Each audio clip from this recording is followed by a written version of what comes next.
২০২৫ সালে এখন পর্যন্ত ছোট নৌকায় করে ৫,০০০-এরও বেশি অভিবাসী ইংলিশ চ্যানেল ক্রসিং করেছে।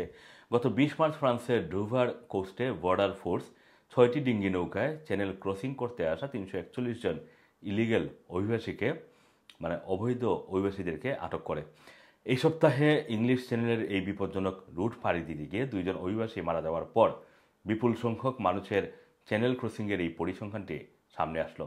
এই বছর এখন পর্যন্ত ৯১টি নৌকায় মোট ৫,০২২ জন অভিবাসী যুক্তরাজ্যে পাড়ি জমিয়েছেন এই অবৈধ পন্থায়। শুধুমাত্র এই মাসেই ২,৯৬৬ জনকে চ্যানেল ক্রসিংয়ের সময় আটক করা হয়েছে। এদিকে ব্রিটিশ সরকার চলতি মাসে ফ্রান্সের সাথে একটি রোডম্যাপ চুক্তি স্বাক্ষর করেছে। এই চুক্তির আওতায় দুই দেশ ইংলিশ চ্যানেলে হিউম্যান ট্রাফিকিং মোকাবেলায় সহযোগিতা জোরদার করবে। হোম অফিসের একজন মুখপাত্র জানান, ফ্রান্স এবং ব্রিটিশ সরকার বিপজ্জনক ছোট নৌকা ক্রসিং বন্ধ করতে চায়। চ্যানেলে এই হিউম্যান ট্রাফিকিং মানুষের জীবনকে হুমকির মুখে ফেলে দিচ্ছে এবং যুক্তরাজ্যের বর্ডার সিকিউরিটিকে ক্ষতিগ্রস্ত করছে। এই চ্যানেল পাড়ি দিতে গিয়ে অনেক অভিবাসী মারা যাচ্ছে, কিন্তু হিউম্যান ট্রাফিকিং গ্যাংগুলো শুধুমাত্র অর্থের লোভে এভাবে মানুষের জীবনকে হুমকির মধ্যে ফেলে দিতে দ্বিধা করছে না। তাই ব্রিটিশ সরকার হিউম্যান ট্রাফিকিং গ্যাংগুলোর বিজনেস মডেল ভেঙে দিতে কাজ করছে।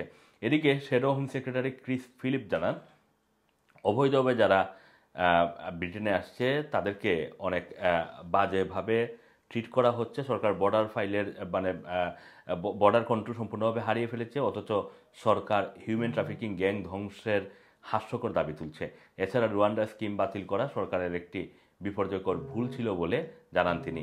এদিকে জাতিসংঘের একটি প্রতিবেদনে দেখা গেছে ২০২৪ সালে অভিবাসীদের জন্য সবচেয়ে খারাপ বছর ছিল। ২০২৪ সালে সারা বিশ্বে প্রায় ৯,০০০ অভিবাসী মারা গেছে। Assam Masum, Rana TV, London.